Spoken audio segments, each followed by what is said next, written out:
Okay. What's up? I've been on a paper chase for months.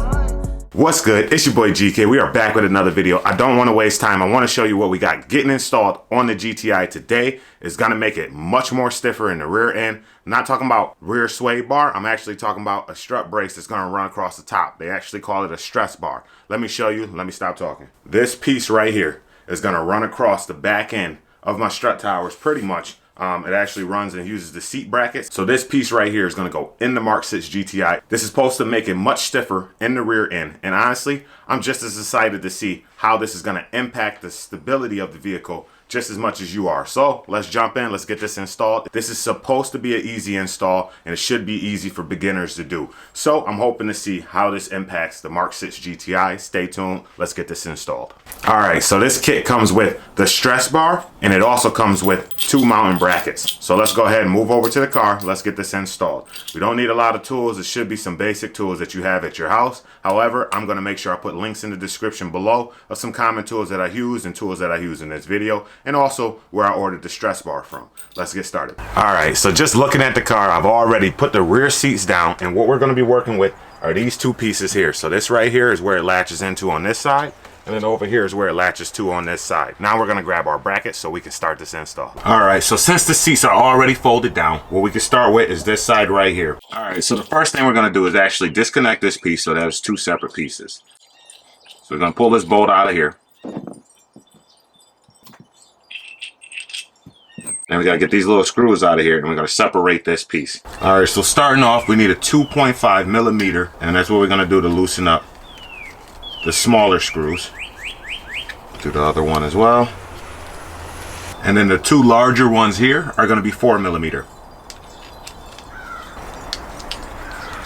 All right, so now you got your 2 separate pieces. What you're gonna do is make sure that they sit flush with this part, and then they're overhanging on here. Just showing you guys real quick from this angle. This is 1/2 of the piece. It's gonna sit inside of here like this. And then the bottom portion is gonna sit in here just like this. And now once those pieces are on there, you're gonna put those screws back in there to sort of hold it in place. Just don't tighten it down all the way. Had to grab the magnet out. Keep one of these on you just in case. Just want to show you guys the space that I'm working with. If you have one of these right here, I'm going to leave the link in the description for one of these. This is what I used on my RC cars, but man, it fits into here perfectly on this underside.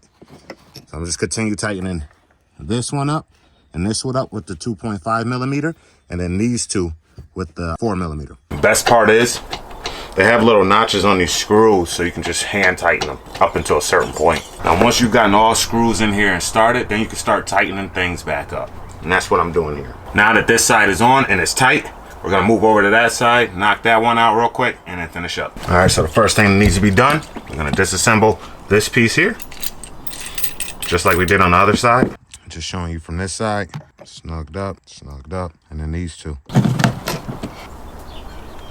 All right, squad, and now we're ready for the main meat and potatoes. This bad boy is supposed to go in here, and it's gotta sit in between both of these right here. So what you gotta do is turn these little spherical bearings, it looks like, in here so they're straight, and you're gonna sit it in one side, and you gotta get your nut and bolt through it. So let's go ahead and start that up. So I got bolt with a washer here. It's gonna sit inside of here, and then this is gonna go right inside. Boom, just like that. Just gonna sit it down like this for now, and then we got another washer and then our nut, and that's gonna go on the bottom side.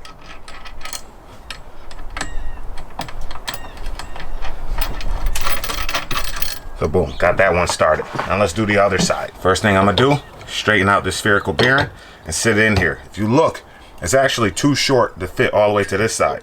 So what you do is you rotate the bar until you got enough length. What I'll do is just holding it and extending it out until my bolt is able to drop through. And we're grabbing washer, boom, throwing it on here, underside, and tighten it up.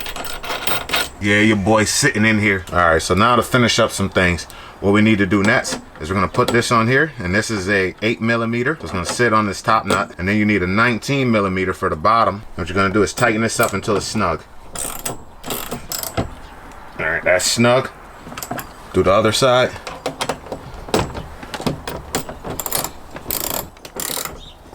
So what you're supposed to do now that you got this snugged, these pieces on for the bracket here, what you got to do is you're going to make sure that this part is rotated to a point where it feels neutral and it doesn't feel like any tension is on here. So now that we've got this bar in, there's no tension in the bar because that's what it wants you to do. You're going to rotate it a full 360 degrees to shorten the bar. So let's go ahead and try that out. We got our ECS right here. So let's turn it this way. And we're turning a bit more.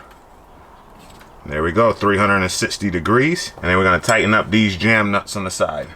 19 millimeter again. Boom, tighten. I don't have to make these super tight.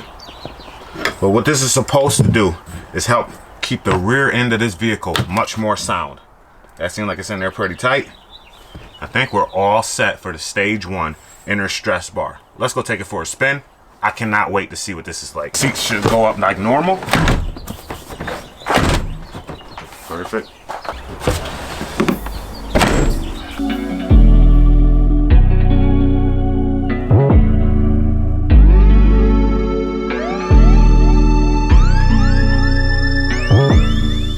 Alright gang, just took the car for a spin. Honestly, I recorded some footage, lost the footage. So what I'm gonna do is just give you a real quick summary and then we'll do a follow-up on this video so I can give you a full-on review of the inner rear stress bar. So what I wanna say is, honestly, it feels so much stiffer in the rear end. Before, when you would turn, I would feel it more in the shoulders of me leaning like this when I'm coming around a turn. Now I feel like my body is sort of shifting like this. So the bolsters that are in the side are really having an impact now, and they're really starting to hold me into the seat. The car is steering so much better. Honestly, it's more flat instead of like this when it's going into turns.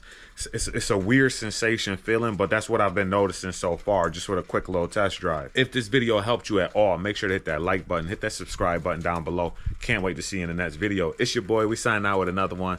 I'll holla at you. Peace. Okay, what's up? I've been on a paper chase for months. I've been on a marathon for months. All in all, I can't just get enough, I know.